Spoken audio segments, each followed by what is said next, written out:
Hello everyone, today let's discuss a question from the International and Edexcel A-level exam last year.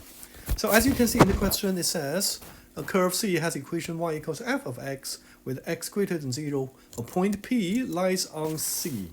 Given that f dash x equals 4x squared plus 6 over x squared minus 4, and the equation of the tangent to C at P is this y equals 10x minus 6 root 3. This equation is a tangent equation. Now, first question, you need to verify that square root 3 is a possible x coordinate of P. And also, in second part, find using algebra the other possible x coordinate of P. So, let's just solve it. Before we solve the problem, you need to understand some concept. If we have a curve C, whatever here, and when we calculate the derivative of this curve, that means the gradient of the tangent line at each point on the curve. So we know a point P lies on the C, for example here P, and we also know that the gradient of the tangent line at P also satisfies the general equation 4x squared plus 6 over x squared minus 4.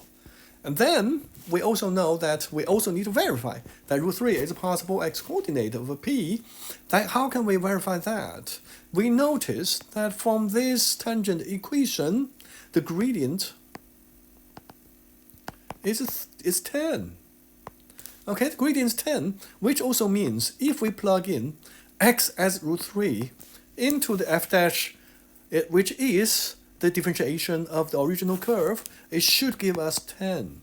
So let's verify this. Quickly verify this. Give us 4 times 3 plus 6 over 3 minus 4, which give us 10 exactly. So this is proved.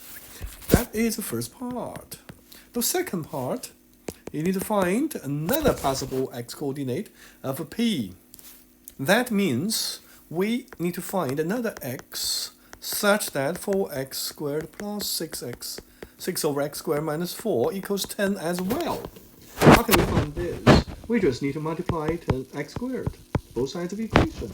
Then we have 4x power 4 plus 6, then minus 4x squared minus 10x squared equals 0. So let's rearrange this. We have 4x power 4 minus 14x squared plus 6 equals 0. We can simplify this further by dividing 2. Then we have 2x power 4 minus 14x squared minus 7 actually. We divide by 2. So 7x squared plus 3 equals 0. We can easily solve this because we know minus 6 minus 1 equals minus 7, which is exactly in the middle.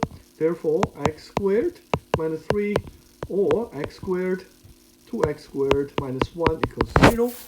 So we have actually, let's check if there is any condition x has to be greater than 0. So although x squared minus 3 equals 0 implies x squared equals 3, x should equal to plus minus root 3, but since x greater than 0, so x only equal to plus root 3.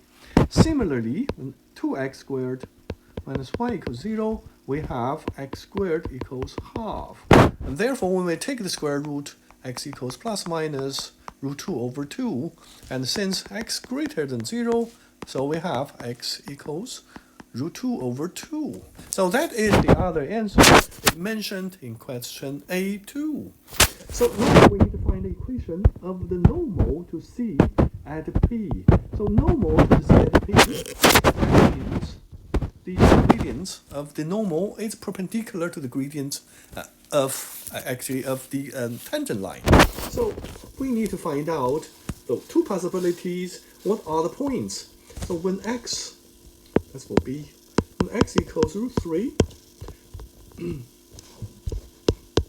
we know y equals 10 root 3 minus 6 root 3 equals 4 root 3. So root 3, 4 root 3 is the point P. And then when x equals root 2 over 2, y still equals 10 times root 2 over 2 minus 6 root 3. That gives us 5 root 2 minus 6 root 3. That is another answer, another possibility of P. 5 root 2 minus 6 root 3. So two possible points. And we also know that the tangent, the gradient of normal is minus 1 over 10, because the gradient of normal times the gradient of tangent should equal to minus 1. We know the gradient of tangent is 10, therefore the gradient of normal is minus 1/10. So now with this information, the point and the tangent with the gradient, we can determine the normal equation.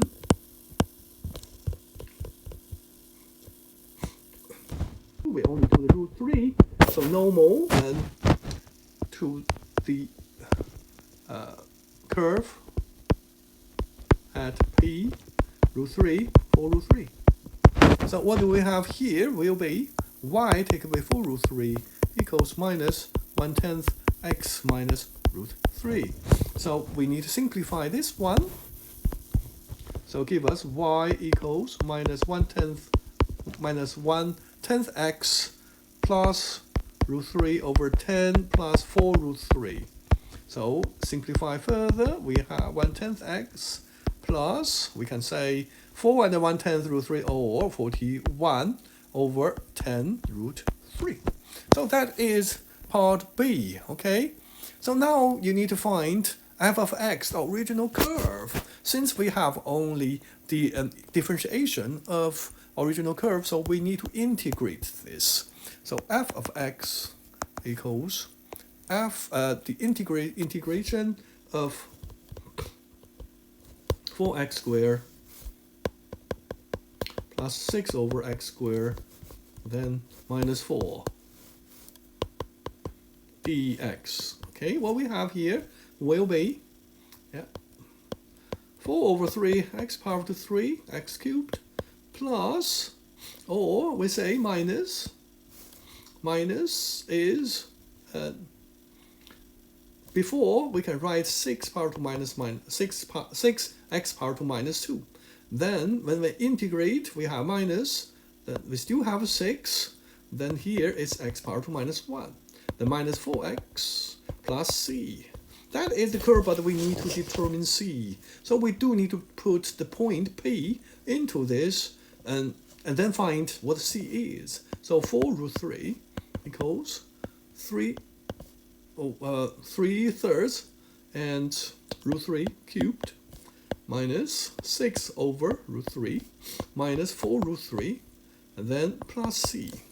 So let's see if we simplify this. So root 3 cubed is 3 root 3. So 3 and 3 cancelled, it gives us 4 root 3. And next we have 2 root 3 because we rationalize the denominator times root 3, both up and down, cancel out with 6. And then we need to minus 4 root 3, and then plus c. So 4 root 3 cancel, to put 2 root 3 to the other side, c equals 6 root 3.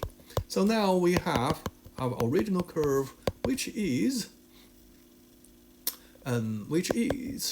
4 thirds x cubed minus 6x power to minus 1 minus 4x plus 6 root 3. So this is a long question for this, the second to the last question in the paper 1. And the method we use is just still the same idea and concept as in the GCSE exams, for the gradient, for the tangent, for the normal, and a little bit more is calculus for differentiation and integration. I hope you understand the solution, enjoy the video, and see you in the next. Bye.